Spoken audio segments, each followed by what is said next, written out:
Shadow Minister wabayogera obeeranga attentive. Erinnya balimu Enzo Ronald Nsubuga nga nze member parliament akiikirira Nakawa East constituency mu parliament y'eggwanga. Nze Shadow Minister wa Kampala n'emiriraano ate era nga nze chairperson w'enguudo kati mu Kampala. Njagala okwebaza mmwe n'abakungubazi abazze wano abakulembeddwamu Oweekitiibwa Minisita Kasolo Aruna mukwano gwange. Bakadde baffe abatukulira mu music industry mbalamusizza nnyo era mbeebaza okuteekateeka obulungi nga tugenda okwaniriza muganda waffe avudde mu bulamu bw'ensi. Ntambudde ne mukyala wange Kasolo totya. Ntambudde n'enswanyu yange eno.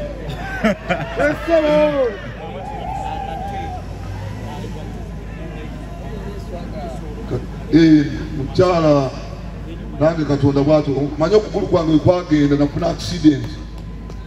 Emmotoka yankubaawo erugogo n'enkasuka mu bbanga okukka wansi ng'okugulu kuvuddeko. Kati kuno nyambadde kipiira. Naye nagamba Katonda ampe omukyala omulungi ne Kasolo gw'ayinza okugamba nti ddala omukyala bali mwezo. Ani Kasolo olina obujja Kasolo Oweekitiibwa Kasolo naye ndowooza ogiraba embooko bakububiddeko mubire akakwi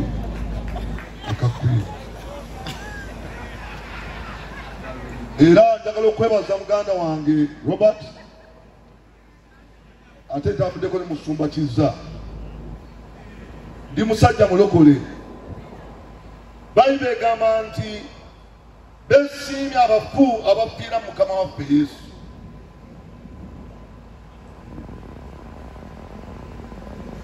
Kitalo nnyo ekyokuba tufiiriddwa muganda waffe afudde mu ngeri batono gye tutegedde okujja Katonda yekka amanye engeri gy'afuddemu. Naye nze okufa kwe kumpa ekyokuyiga. Mugema ono namumanya nga ŋŋenda kwesimbawo mu kifo ky'obwammeeya era nanyimbira oluyimba olwanyingiza mu kifo ky'obwammeeya.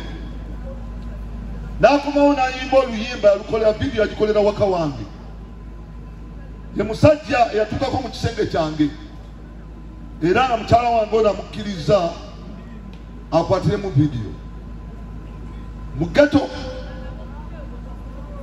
emutungo Robert ono yamuleeta. So abadde mukwano gwange era mpiiriddwa mukwano gwange. Abadde muwandiisi omulungi awandiika ennyimba ez'ensonga era abadde musajja muyimbi. Olunaku olwaleero wankubidde neetekamu ku nnyimba ze nempulira nnyimba nga ddala za muwendo n'ezimu nga ziwaana Katonda. Atugenzeeko naye ffenna tuyige tubeeko ne kituyigira mu kufa kwe. Tulina endwadde ensirifu mugema oyo yalwalako naye tulina endwadde ensirifu kati ezitandise okutuga abantu. Endwadde nga kansa, endwadde nga sukaali, endwadde nga pressure. Ezo endwadde ensirifu naye kati ze zikyasinza okutta abantu baffe. Emirundi mingi bampita mu malwaliro ng'abantu babatemyeko amagulu ne baŋŋamba jangu oyamba otukansolingire ku ono kubanga bamanya okugulu kwana tekuliiko. Ng'omulwadde bamugambye okugulu kugenda kubanga yalwala sukaali n'atasobola kukyusa lifestyle ye. Sukaali n'amuluma kutuuka kumujja kugulu. Oli n'alwala kansa n'amuluma n'atuuka okumutta naye nga singa yeekebeza mangu endwadde zino zisobola okuwona n'okwewalibwa. Kati omusajja gwe ali wano oweza emyaka 4 obulwadde bwa prostate cancer bukunoonya genda weekirize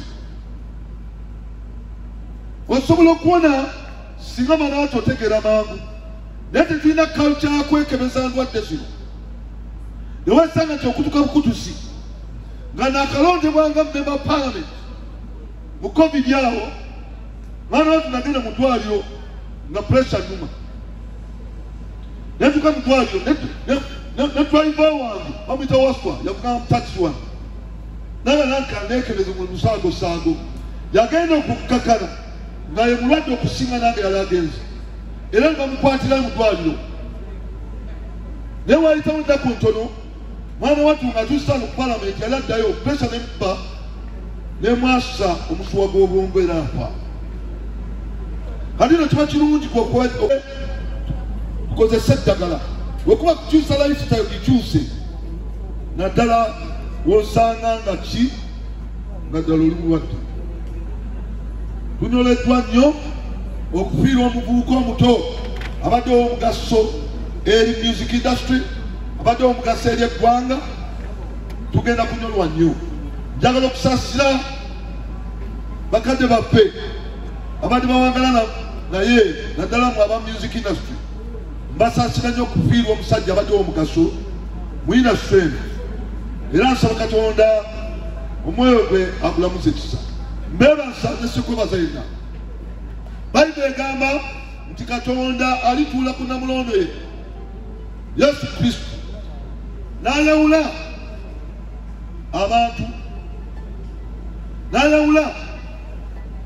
abantu ng'omulunzi we yandyawudde endiga